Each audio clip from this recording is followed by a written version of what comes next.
pemirsa, kita berjumpa lagi dalam program Jurnal Weekend. Seperti biasa, bersama saya Najwa Luna dan rekan saya, Afan Asyafa. Dan kita juga sudah punya 10 berita dalam pekan yang unik, menarik, dan tentu saja viral di kanal YouTube Nasional TV Official. Beragam beritanya.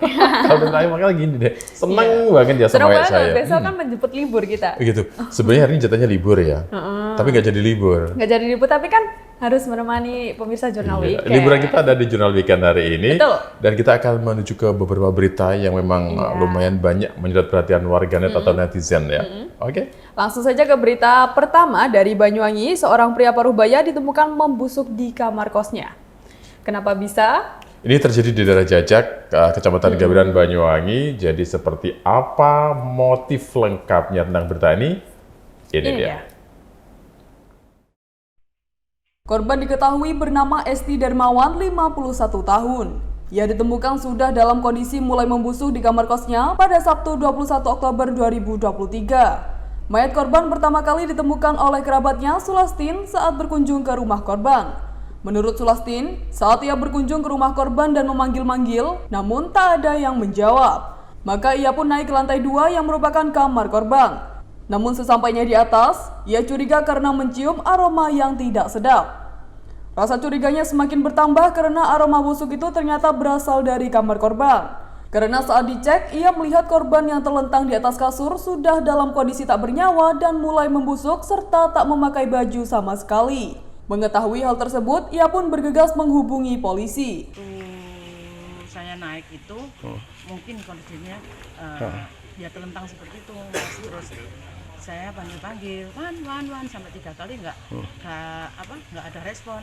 Akhirnya saya turun karena ada yang baunya yang menyengat. Akhirnya saya cepet-cepet turun, terus panggil saudara yang lain untuk bantu saya naik ke atas. Ternyata sama saudara saya yang satunya naik ke atas, dia turun sempat muntah-muntah, hanya bilang sudah kondisi saya sudah meninggal. Iya, kalau nggak salah habis maghrib. Kalau saya naik sebelum maghrib. Kesehariannya saya kurang tahu karena jarang ketemu. Jarang ketemu ya. Yang seharinya setiap hari sama ini Bude mau ke rumah sakit untuk dimandikan. Habis dimandikan kita bawa langsung ke makam. Begitu mendapat laporan, tim Inafis Polresta Banyuwangi pun diterjunkan untuk mengungkap penyebab kematian korban. Saat ini, kasus tersebut masih dalam proses penyelidikan pihak kepolisian. Dari Banyuwangi, Jawa Timur, tim liputan Nasional TV melaporkan. Astaga, kasihan ya ditemukan dengan kondisi mengenaskan seperti itu. Ini terjadi di daerah Jajak, di mana sebelumnya pria ini diduga meninggalnya itu sudah beberapa hari karena tinggal di kamar kosnya yang ada di bagian atas, sehingga karena tidak ada yang datang ke rumahnya di saat dia meninggal, makanya tidak diketahui, dan beberapa hari kemudian baru ketika saudaranya datang, baru diketahui kalau dia sudah meninggal di kamar kosnya. Nah, pada saat itu kerabat korban yang datang memanggil-manggil korban namun tidak mendapat respon. Maka dari itu si kerabat mencoba untuk masuk dan alangkah kagetnya menemukan korban sudah terbujur kaku dan mengeluarkan aroma yang tidak sedap. Hal itu juga menjadi perhatian masyarakat sekitar dan juga saat ini dalam penyelidikan pihak kepolisian. Karena ketika ditemukan ada beberapa hal yang mencurigakan, walaupun saat itu jenazah korban atau mayat korban ketika ditemukan dalam kondisi tidak memakai baju sama sekali. Namun apa motif dibalik matinya orang ini belum diketahui hingga saat ini. Nah, itu penyebab kematiannya kan masih dalam penyelidikan ya, semoga cepat terungkap. Dan memang awalnya saat itu yang menemukan adalah saudaranya sendiri saudara sendiri yang berniat untuk menjenguk korban karena dalam beberapa hari tidak mendapat kabar. Jadi di mana kemudian ada apa dengan saudaranya ini kok tidak ada kabar sama sekali. Makanya dia datang ke tempat atau ke rumahnya, dan ia ketika mengetuk pintu pun juga tidak ada orang, dan ketika masuk juga tidak menemui orang sama sekali, hingga akhirnya dia curiga jangan-jangan dia ada di kamar atau ruangan atas, karena itu kan lantai 2 ya. Nah ternyata setelah di sanalah dia menemukan atau mencium aroma yang tidak sedap, dan dia mulai curiga ada apa dengan aroma ini. Di kamar korban ya.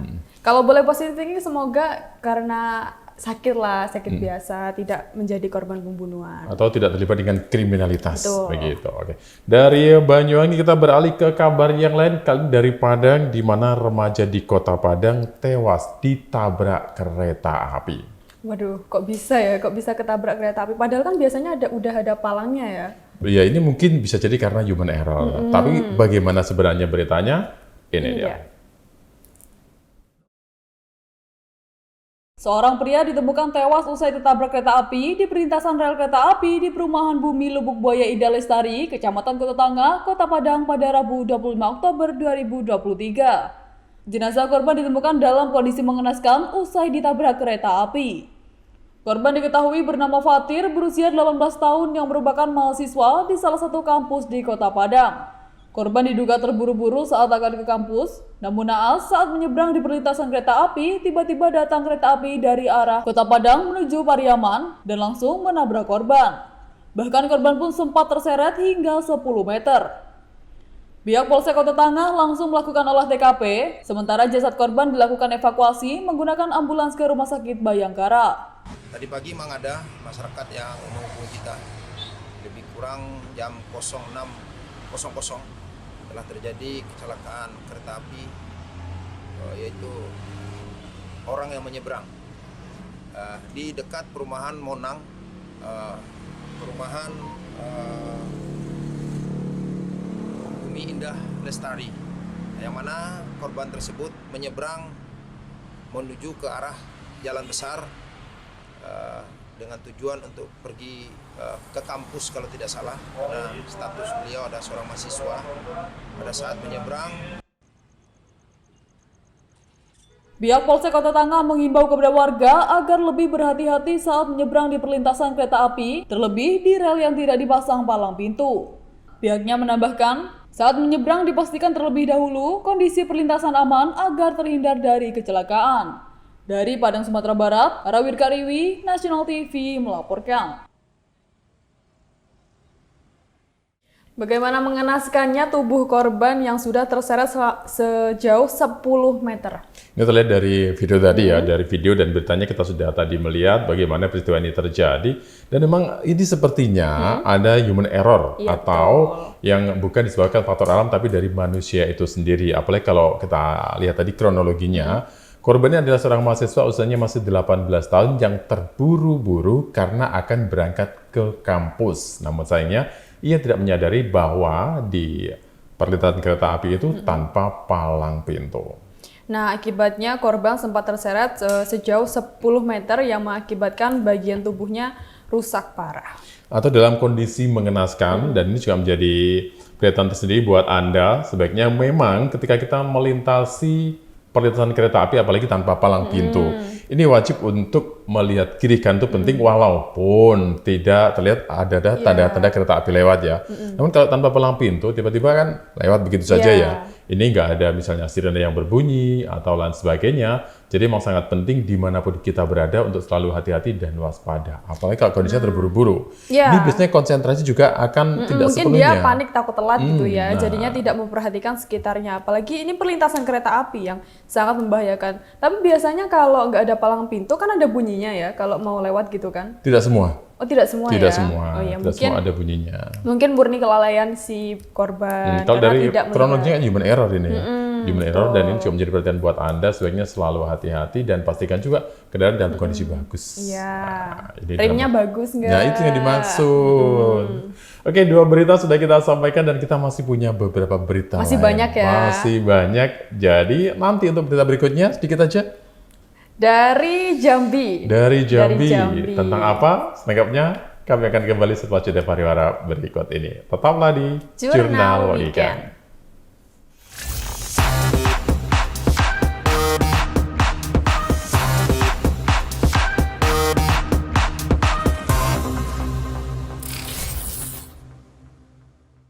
Pemirsa Pemirsa, terima kasih Anda masih bersama kami di Jurnal Weekend. Dan kita sudah siapkan beberapa berita di segmen yang kedua ini. Seperti tadi kita sampaikan dari Jambi ya. Dari Jambi, ini ada peristiwa melawan polisi, pembunuh wanita muda ditembak atau dilumpuhkan oleh polisi. Berarti ada aksi kriminal dalam peristiwa betul. ini ya.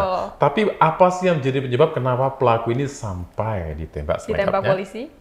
Ini dia. Kaki kiri Satria Bayu terpaksa dilumpuhkan dengan timah panas lantaran melawan petugas kepolisian saat hendak ditangkap. Warga Kecamatan Bajubang, Kabupaten Batanghari, Jambi itu diduga melakukan pembunuhan terhadap seorang wanita muda bernama Triana.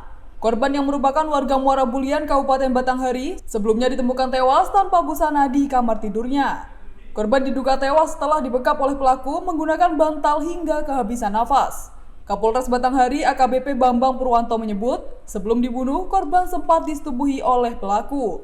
Pelaku dan korban diketahui sudah saling mengenal dan sering bertemu. Selain menghabisi nyawa korban, pelaku juga membawa kabur sejumlah barang milik korban. Jadi sebelum melakukan pembunuhan, terjadi persetubuhan dulu. Nah, setelah itu, tersangka mengambil barang-barang milik korban. Korban dengan tersangka ini sudah saling kenal, jadi sudah beberapa kali. Saat ini pelaku telah dijebloskan di sel tahanan Polres Batanghari Jambi. Satria Bayu dijerat dengan pasal berlapis, yakni 338, 365, dan 340 KUHP dengan ancaman hukuman di atas 15 tahun penjara. Dari Jambi, Eko Wijaya, National TV melaporkan. Nah, semoga kapok ya. Sudah dilumpuhkan polisi, sudah bincang seperti itu, dan sudah tertangkap. Ini kalau melihat dari kronologinya, ini kayaknya si pelaku bakal kena pasal berlapis ini Betul, ya. pastinya. Betul. Yang pertama adalah dia melakukan aksi pemerkosaan, yang kedua melakukan aksi pembunuhan, dan yang ketiga juga melakukan aksi yang sedikit banyak menurut saya adalah perampokan karena mengambil barang-barang milik korban. Betul sekali. Nah, akhirnya pelaku berhasil dibekuk polisi dan diamankan oleh pihak kepolisian. Dan dari kronologinya diketahui ternyata antara dua orang, antara pelaku dan korban sebenarnya saling kenal mereka. Ya, ini. sudah saling kenal, sudah saling sering kenal. bertemu. Nah, ini dari medsos, tak? Iya, dari medsos. Mungkin, kebanyakan seperti itu, dan mungkin tidak terlalu dekat ya beliau, mereka berdua maksudnya, dan pada saat bertemu waktu itu, si pelaku memperkosa korban dan membekap wajah korban hingga kehabisan nafas dan menyebabkan si korban tewas. Nah, kalau kronologi secara detailnya seperti apa masih belum diketahui bagaimana mereka bertemu, kemudian sampai terjadi aksi pemerkosaan, tapi yang jelas hal ini memang menjadi sesuatu yang perlu menjadi perhatian apalagi untuk orang tua. Korbannya masih remaja, usianya masih 18 tahun, dan hal ini juga masih menjadi penyelidikan dari pihak kepolisian. Pelaku yang sebelumnya akan mencoba kabur berhasil ditangkap setelah sebelumnya dilumpuhkan dengan menggunakan timah panas. Ini miris sekali ya, membayangkan hati orang tuanya begitu hancur menemukan anaknya tewas di kamarnya sendiri. Oke, semoga untuk pelaku yang akan menjalani pemeriksaan kemudian mendapat ancaman hukuman 15 tahun penjara bisa segera diketahui apa motif sebenarnya. Betul. Kita beralih ke berita selanjutnya. Kali ini dari Maluku, warga Pelita Jaya terkena hantaman alat berat dan juga senapan angin. Apa yang menyebab warga Pelita terkena senapan angin tersebut? Selengkapnya, ini dia. Dalam insiden yang terjadi pada Jumat 20 Oktober 2023 itu, 3 warga yang mengalami luka-luka, 1 orang karena hantaman alat berat, sedangkan 2 lainnya diduga terkena tembakan senapan angin milik pekerja perkebunan pisang Abaka. Kejadian itu berawal saat warga Pelita Jaya menolak adanya penggusuran terhadap lahan mereka untuk dijadikan perkebunan oleh perusahaan pisang Abaka. Namun, penolakan itu tak dihiraukan karyawan perusahaan tersebut yang sedang bekerja dengan menggunakan ekskavator. Merasa tak dihiraukan, warga Pelita Jaya pun emosi dan marah sehingga bentrokan antara kedua pihak tak dapat dihindari. Akibat kejadian itu, salah satu warga bernama Rizwandi mengalami patah kaki bagian kanan karena terhantam pisau ekskavator. Sementara 2 warga lainnya, Ode Alvin dan Ode Basri, mengalami luka pada bagian tangan kanan serta luka pada tumit kaki kiri karena terkena tembakan senapan angin.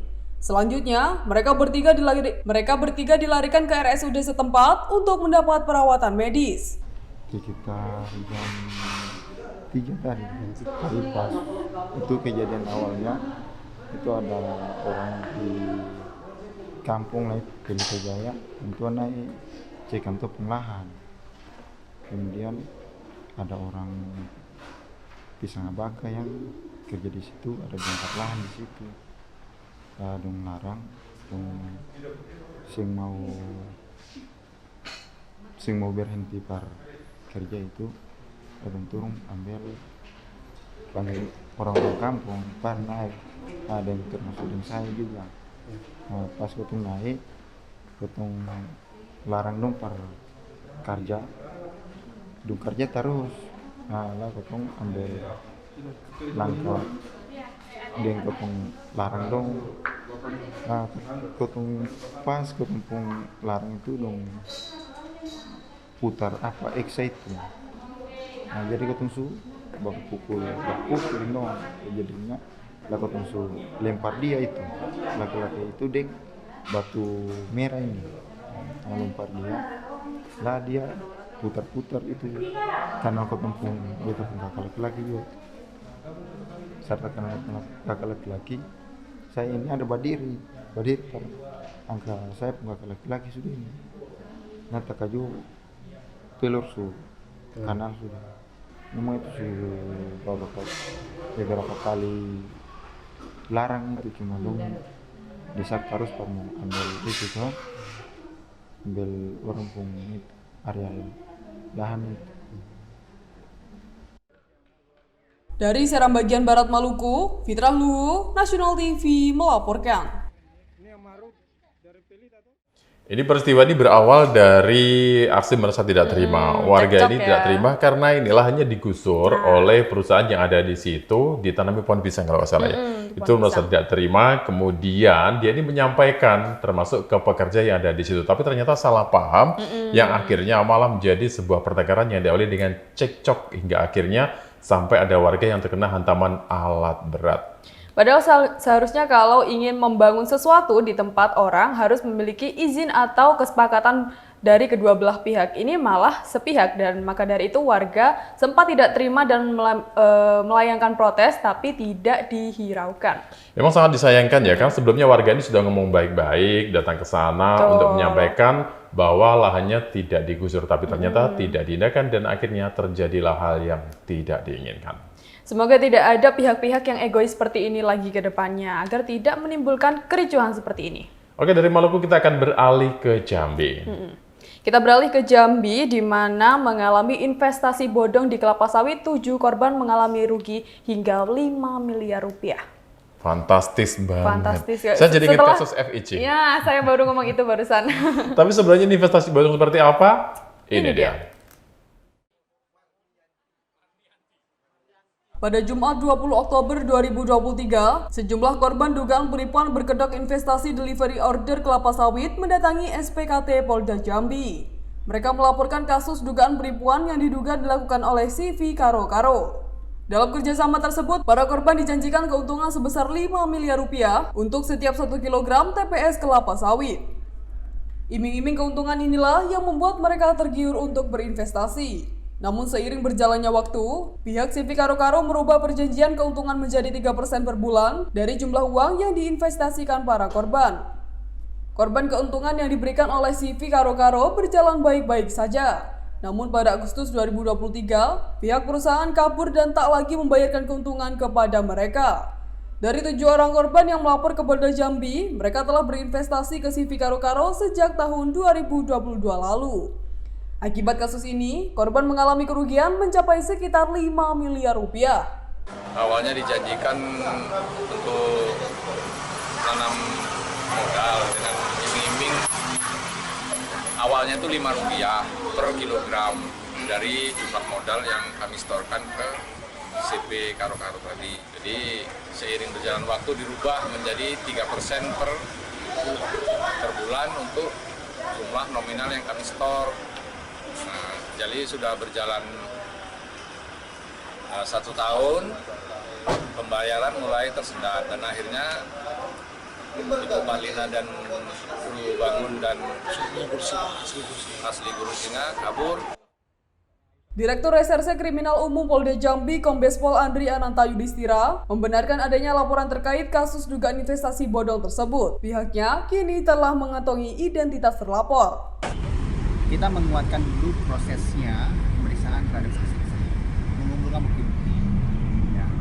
Ketika nanti kita sudah lengkap semua, yang jelas profil orangnya kita sudah dapat. Ya, yang dilaporkan kita sudah dapat. Jadi masih dalam pantauan kita. Ketika nanti memang dia kita butuhkan sebagai saksi, kapasitasnya terlebih dahulu, kita panggil, pasti kita panggil. Manakala tidak diindahkan, proses akan terus lanjut. Ketika dia tidak hadir pun, bukti sudah cukup, kita bisa tinggalkan kepada proses penyidikan. Kita panggil lagi. Kita hadir, kita punya upaya paksa. Dugaan penipuan berkedok investasi di kelapa sawit yang menimpa warga Sungai Bahar Group ini kini sedang dalam penyelidikan Sabdi 3 Jatan Rasti Treskrimum Polda Jambi. Dari Jambi, Eko Wijaya, Nasional TV melaporkan. Lagi-lagi terjadi ya investasi seperti ini, ada aja orang yang gabut gitu ya. Ya mungkin karena mereka tergiur dengan iming-iming yang dijanjikan oleh pelaku sehingga ya sudah mengalami kerugian yang mencapai 5 miliar rupiah. Itu sangat banyak banget. Iya, biasanya kan kalau investasi seperti ini kan tidak sedikit kan korbannya, namun yang melapor ada sebanyak 7 orang. 7 orang dengan kerugian 5 miliar rupiah ini satu orang, berarti hampir mencapai 1 miliar. Iya, itu belum lagi yang lain yang tidak melapor. Ya, jadi sampai saat ini memang masih dalam proses pengurusan pihak kepolisian ya, sementara korban sendiri awalnya memang baik-baik saja karena selalu mendapat keuntungan di awal-awal bulan. Dikasih ya selama 1 tahun. Betul, ini mulai 2022 sampai 2023. Tapi pada bulan Agustus kemarin Agustus 2023 tiba-tiba mulai berhenti, macet dan tidak mendapatkan fee-nya dan pelaku ternyata kabur. tidak membayar keuntungan lagi kepada para korbannya. Nah, untuk itu hati-hati dengan janji-janji dari seorang yang mungkin menyampaikan investasi dengan nominal yang cukup besar ini. Namun pihak yang berwajib sudah mengantongi identitas terlapor kok. Semoga cepat terungkap pelakunya siapa. Oke, dan kita ke berita selanjutnya, tapi tahan dulu. Tahan dulu. Jangan kemana-mana, tolong bersama kami dalam Jurnal Weekend.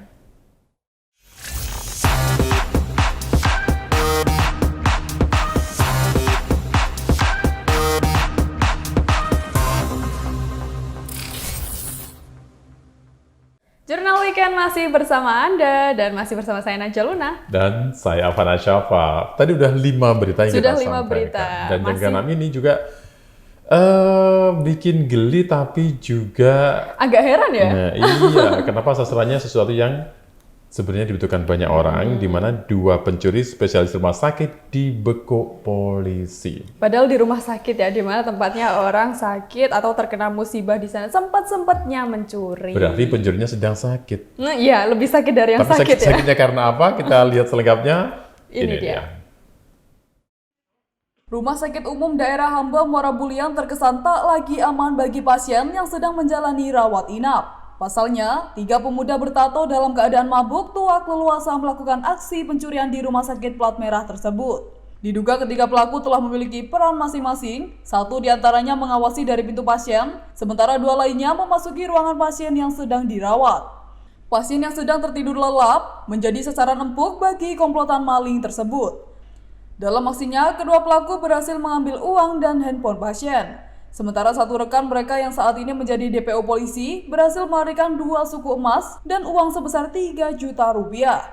Aksi pencurian ini dibenarkan Kasat Reskrim Polres Batanghari AKP Pietiardi bahwa 2 pelaku berhasil ditangkap, sementara 1 pelaku lagi masih menjadi buron. Di rumah sakit, ya. Nah, dari 2 pelaku ini kemudian hasil pencuriannya itu dipanggilnya berbagi sama yang temannya 1 lagi, ya. Nah, temannya 1 lagi menerima 500.000. Kemudian yang namanya Agus, panggilan Pak Do itu dapat bagian yang saya jelaskan tadi, itu dapat bagian handphone dengan uang 1 juta. Nah, sisanya emas yang 2 suku dengan uang 3 juta diambil sama 1 tersangka lagi yang sekarang lagi buron. Sementara itu, Direktur RSUD Hamba Muara Bulyan Dr. Ibnu Rahmat hingga kini belum berhasil dikonfirmasi. Dari Jambi, Eko Wijaya, Nasional TV melaporkan. Lumayan loh yang dicuri loh, banyak banget loh. Kalau aku bukan masalah lumayannya, ini sebuah rumah sakit di mana di situ tempat merawat orang yang sakit. betul. Kemudian pencurinya itu loh ya, kok bisa-bisanya menyasar pasien di rumah sakit dengan mengasak handphone dan juga kalung emas. Nah tentunya kalau maling kan beraksinya waktu sepi atau waktu pasien sedang tidur atau beristirahat. Nah tentu saja hal ini dimanfaatkan oleh 3 orang pelaku yang diduga memiliki tato di bagian badannya untuk menggasak sejumlah barang milik korban. Ini berarti penting ya, ini pentingnya kalau misalnya di rumah sakit orang busuk kalau diminta KTP-nya kayaknya nggak salah sih untuk keamanan. Betul. Kalau seperti kan nggak tahu petugasnya ya mungkin dikira keluarganya atau apa, ternyata adalah pencuri yang pura-pura menjadi keluarga pasien dan ketika mereka masuk bisa jadi itu menandai ini yang punya handphone, ini yang punya barang berharga. Ini ternyata juga menjadi hal yang perlu diperhatikan untuk tingkat keamanan dalam sebuah rumah sakit supaya tidak menjadi sasaran dari aksi pencurian. Pinter-pinterin ya mencurinya, 3 orang bekerja sama dengan baik gitu ya. Namanya juga pencuri, kalau nggak pinter mereka ya ketangkep dah. Mudah-mudahan segera tertangkap dan kali ini masih tentang pencuri juga ya. Pencuri juga kali ini terjadi di Jambi, di mana pintu toilet masjid dicuri, aksi pelaku terekam CCTV. Dengan jelas terekam CCTV, astaga. Pintu toilet. Iya, pintu toilet. Punya masjid lagi. Ya sudah, kita lihat pelakunya seperti apa. Ini dia. 2 orang pria terekam kamera CCTV saat mencuri pintu toilet wanita di Masjid Nurul Sa'dah di kawasan Lorong Teluk Wali, RT 05, Kecamatan Kota Baru, Kota Jambi. Terlihat di rekaman kamera pengawas tersebut, sebelum melancarkan aksinya, kedua pelaku mengamati keadaan sekitar masjid. Usai dirasa sepi, dengan sigap keduanya mencongkel pintu yang terbuat dari kayu besi atau bulian tersebut. Kedua pelaku pencurian tersebut berhasil membawa kabur daun pintu menggunakan sepeda motor. Takmir Masjid Edi Yunardi mengatakan, kejadian pencurian itu terjadi pada siang hari usai sholat zuhur di saat suasana masjid sepi. Pintu seharga antara 1 sampai 2 juta rupiah itu baru diketahui raib ketika malam selepas sholat isya di saat marbut masjid akan mengunci semua pintu. Aksi pencurian ini kerap juga terjadi menimpa jamaah masjid, mulai dari kehilangan motor, helm, sepatu hingga sandal. Yang dicuri itu pintu kamar, pintu ruangan toilet ibu-ibu. Itu terbuat dari kayu bulian atau tembesu, antara kedua itulah, atau bulan sekarang ya. Di sampai jendela pintu bisa lewat gitu ya. Yang masih dipasang lagi, kecuali bangunan tertinggal ya. Kalau kami prediksi sekitar 1-2 juta. Pengurus masjid sudah melaporkan peristiwa pencurian ini ke Polsek Kota Baru. Saat ini kasus pencurian daun pintu toilet masjid ini masih dalam penyelidikan pihak kepolisian. Dari Jambi, Eko Wijaya, National TV melaporkan. Astaga, ini lucu ya.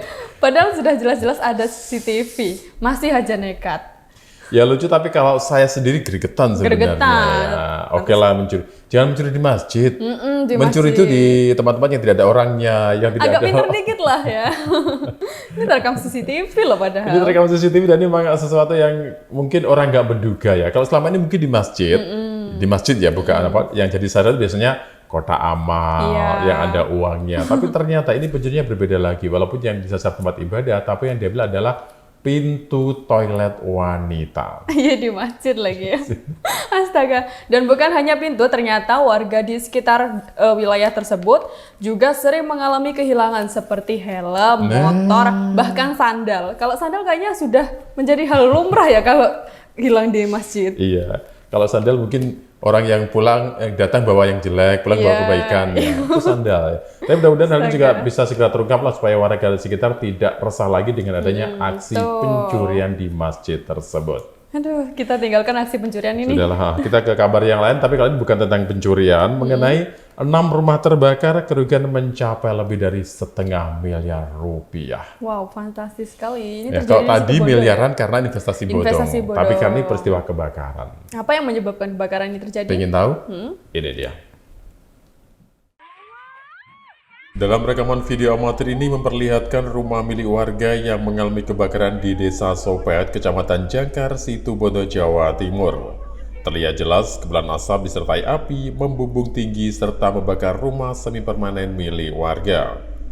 Mengetahui adanya peristiwa itu, masyarakat sekitar yang panik langsung melakukan evakuasi perabotan rumah serta sebagian isinya dan melakukan proses pemadaman dengan alat seadanya. Dalam peristiwa kebakaran tersebut, api dengan cepat merembet dari rumah satu ke rumah lainnya, sehingga rumah yang terbakar menjadi 6 buah. Meski tidak ada korban jiwa, namun akibat peristiwa itu, kerugian material ditaksir mencapai 685 juta rupiah. Untuk menjinakkan api, sebanyak 3 unit mobil damkar diterjunkan oleh petugas. Namun, kondisi akses jalan yang tak mudah serta sulitnya mencari sumber air di sekitar TKP butuh waktu berjam-jam bagi petugas untuk dapat memadamkan api. Untuk kronologis, kobaran api ini diketahui awal dari rumah Bapak Yuri, Pak Yuri, kemudian melurusi sehingga api merembet ke rumah warga sekitar atau tetangga karena jaraknya berdempetan, sehingga kobaran api cepat dengan angin dan panas yang angin sangat kencang, sehingga kobaran api merembet ke 5 rumah warga di sebelah kanan kirinya. Syukur alhamdulillah dari musibah ini tidak ada korban jiwa, karena pada saat kejadian warga sedang tidak ada di rumah atau kosong, kita melaksanakan tugas sehari-hari bekerja di sawah perjalanan, dan upaya-upaya dari damkar, dari lintas sektoral, dari Forkopimka, dari TNI Polri, Satpol PP, Kecamatan, damkar, BPBD, bahu-membahu untuk melakukan pemadaman api sehingga tidak merembet ke rumah warga yang lain. Untuk penyebab sementara masih dalam penyelidikan dari identifikasi polisi. Alhamdulillah sampai saat ini tidak ada korban jiwa karena pada saat kejadian warga sedang tidak ada di tempat atau tidak ada di rumah. Hingga saat ini, aparat kepolisian yang ada di lokasi masih belum bisa memastikan penyebab pasti kebakaran tersebut dan masih melakukan penyelidikan. Dari data BPBD, selain ada 6 unit rumah milik warga yang jadi korban, sejumlah perabotan serta uang senilai jutaan rupiah juga ikut ludes terbakar. Kronologisnya, kita menerima informasi dari rekan-rekan damkar Pos Asem Bagus bahwa terjadi kebakaran di Desa Pariaan, Desa Sopet, Dusun Pariaan. Jadi pertama kita luncurkan 1 unit yang Pos Asem Bagus. Setelah itu kita meluncurkan 2 unit dari Pos Mako Damkar yang Situbondo. Yang diluncurkan 3 unit mobil damkar. Tingkat kesulitannya tadi kita dalam posisi jalan. Ya, informasinya Desa Sopet, kita salah arah masuk ke yang sebelah barat. Ternyata yang sebelah timur kuburan Cina lurus. Ya, yang kedua tadi ya. Untuk tingkat kesulitan terakhir juga kita di sumber air. Sumber airnya terlalu jauh, kisaran 3 kilo. Kita ngambilnya di daerah proyek sebelah barat.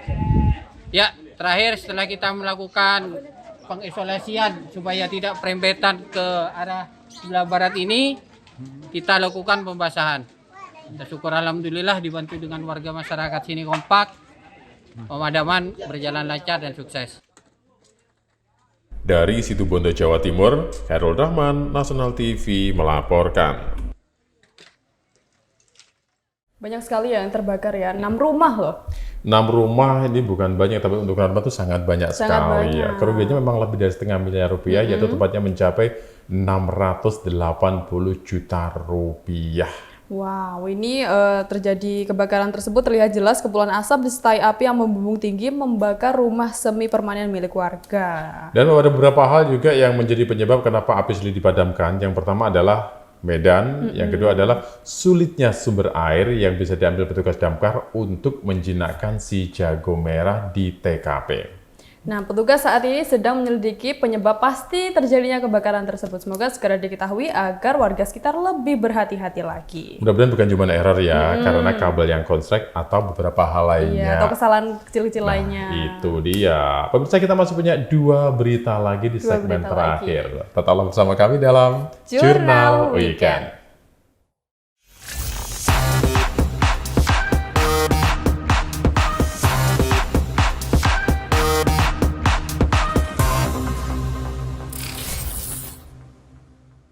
Jurnal Weekend masih bersama Anda dan kita ada di segmen terakhir dengan 2 berita yang juga menarik, unik, dan viral.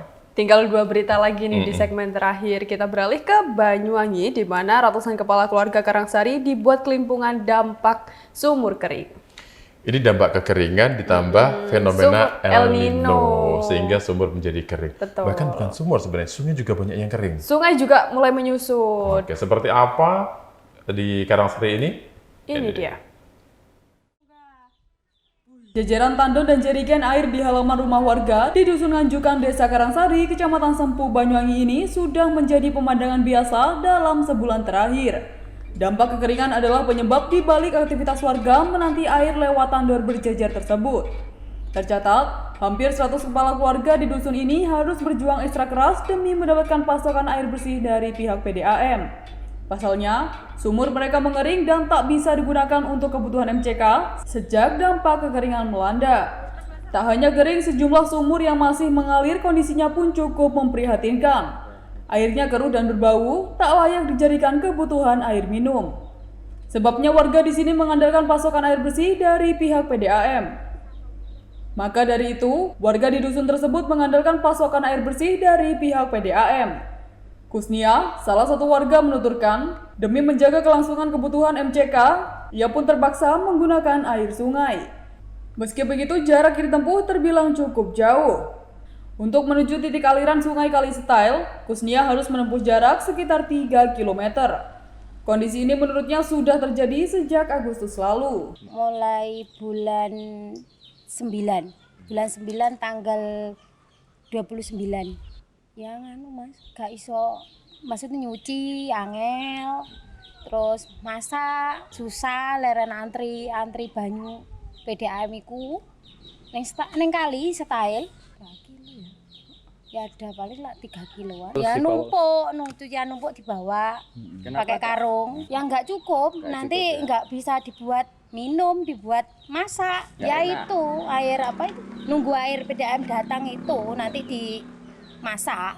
Kan keruh udah. Pokok ini tadi 2 hari sekali datang, kalau ditelepon, kalau nggak ditelepon ya enggak. Kusnia menambahkan kekeringan ini tak hanya berdampak bagi warga, namun juga kelangsungan hidup ternak milik warga setempat. Untuk ayam potong misalnya, pemilik yang kebutuhan tetangganya bahkan terpaksa membeli air tangki dengan harga 300.000 per 7.000 liter agar ayam mereka tak mati karena kehausan. Sementara itu, pihak BPBD Banyuwangi melakukan tim reaksi cepat atau TRC belum menerima laporan adanya warga Dusun Nganjukan yang terkena dampak kekeringan. Pihaknya pun akan segera meninjau titik kekeringan di dusun tersebut. Dari Banyuwangi, Jawa Timur, Tim Liputan Nasional TV melaporkan. Ternyata sampai sebegitunya ya dampak kekeringan yang terjadi bukannya di Banyuwangi sebenarnya, tapi di hampir seluruh wilayah Indonesia, mulai dari dampak kekeringan kemarau panjang hingga fenomena El Nino di tahun 2023 ini. Semoga cepat selesai lah ya, cepat berakhir kemarau berkepanjangan ini agar warga yang bukan dirugikan ya, terdampak kekeringan. Warga terdampak. Betul, ini saking keringnya sumur sehingga tidak bisa digunakan. Ini warga terpaksa harus pakai air sungai yang jaraknya cukup jauh hanya untuk memenuhi kebutuhan sehari-hari. Nah, kalau dilihat tadi sumurnya itu cukup memprihatinkan loh. Bau, juga warnanya keruh, jadi tidak layak untuk dipakai minum atau mandi. Nah, ini dia. Jadi memang saat ini banyak tempat atau warga yang terdampak kekeringan sehingga mereka benar-benar membutuhkan untuk mendapatkan air bersih. Tentunya pemerintah juga sigap menangani Ini hal PR-nya. ini. Berarti pemerintah wajib untuk memberikan solusi terkait hal ini. Yes. Seperti berita berikutnya ini juga sama seperti itu. Masih mengenai kemarau kan? Masih tentang kemarau, cuma beda saja. Kalau yang ini adalah entaskan krisis air, Planet Water dibangun di Pantura, Subang, Jawa Barat. Nah, ini bentuk cara mengatasi krisis peristiwa air yang terjadi. Betul. Kita sangat mengapresiasi ya. Iya, betul. Nah, kita lihat selengkapnya. Ini dia. Program air bersih ini merupakan kepedulian dari pihak perusahaan yang bergerak di bidang garmen untuk memenuhi kebutuhan air bersih bagi murid sekolah. Planet Water tersebut merupakan alat yang didatangkan dari luar negeri. Alat tersebut memiliki sistem kerja penyaringan air aqua tower yang dapat menghilangkan patogen termasuk bakteri, jamur, cacing, parasit, dan virus. Sehingga alat tersebut dapat menghasilkan air minum yang bersih dan aman dikonsumsi bagi anak-anak sekolah dan warga sekitar. Yes. This process is for student, and then our customer Columbia and our Pan Pacific company to provide for their water free the drinking. So yeah, we came here. Yes. So we are just only together by our village, we are company, the partnership and the relationship more deeply for this project. Sementara itu, Kepala Dinas Pendidikan Tatang Komara mengapresiasi bantuan alat penyulingan air bersih dari pihak perusahaan melalui program Corporate Social Responsibility atau CSR. Diharapkan hadirnya penyulingan air bersih di sekolah dapat memenuhi kebutuhan air bersih bagi murid sekolah, guru, serta warga sekitar. Usai diresmikan penyulingan, air bersih yang dihasilkan alat tersebut langsung diserbu ratusan murid sekolah. Mereka berebut air untuk diminum dan digunakan untuk mandi hingga bermain. Pemandangan itu pun menyedot perhatian puluhan guru dan muspika kecamatan yang hadir di lokasi acara. Mereka pun ikut foto bersama menggunakan kamera ponsel dan mengabadikan momen bahagia anak-anak sekolah yang sedang bermain air. Kadis Pendidikan Tatang berharap program air bersih ini dapat dibangun di sekolah lainnya dan bukan hanya di salah satu sekolah di tingkat sekolah dasar. Saya Tatang Komara, Kepala Dinas Pendidikan dan Kebudayaan Kabupaten Subang, untuk menyampaikan ucapan terima kasih yang tiada terhingga kepada seluruh tim yang telah mendonasikan kegiatan ini, program ini dalam bentuk pembuatan tower water, penyulingan air bersih bagi warga masyarakat, terutama bagi peserta didik, warga pendidikan yang ada di Ciasem 2 ini atau di SDS Permadi 2 Ciasem.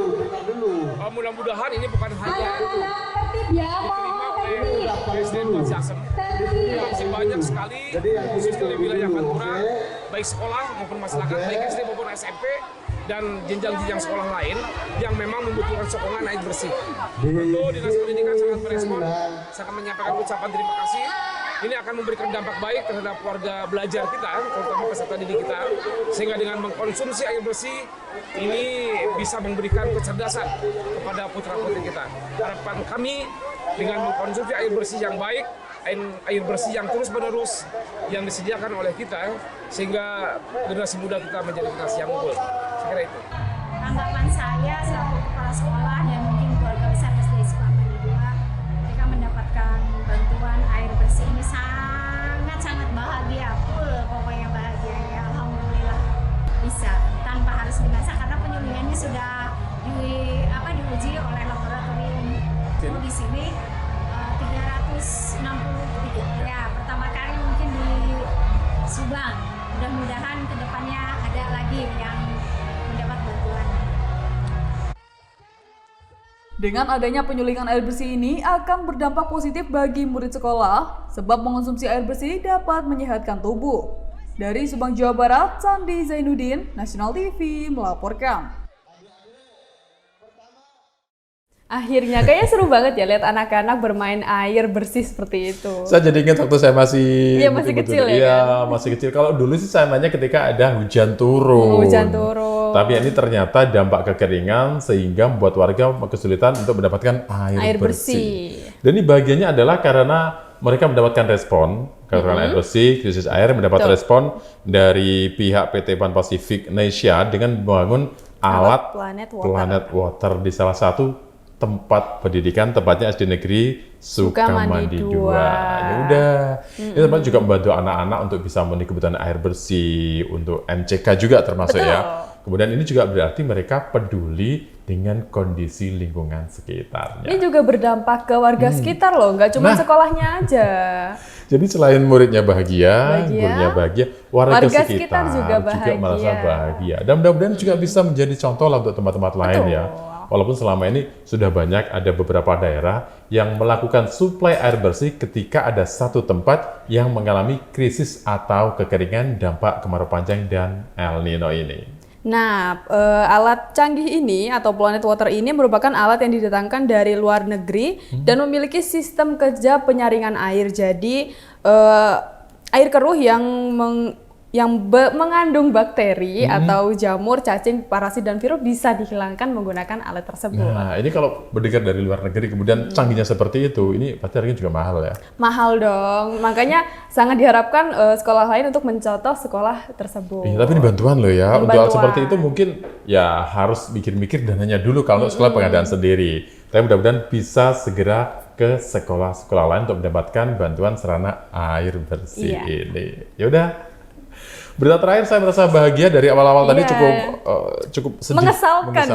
Ya udah. Berarti 10 berita udah kita sampaikan dan waktunya kita harus menikmati weekend kita. Ya, kita harus pamit ini. Iya, jangan lupa kita ketemu lagi minggu depan di Jurnal Weekend, tentu saja dengan berita yang unik, menarik, dan viral. Saya Fanda Syafa. Saya Najalona. Kita pamit. Sampai jumpa.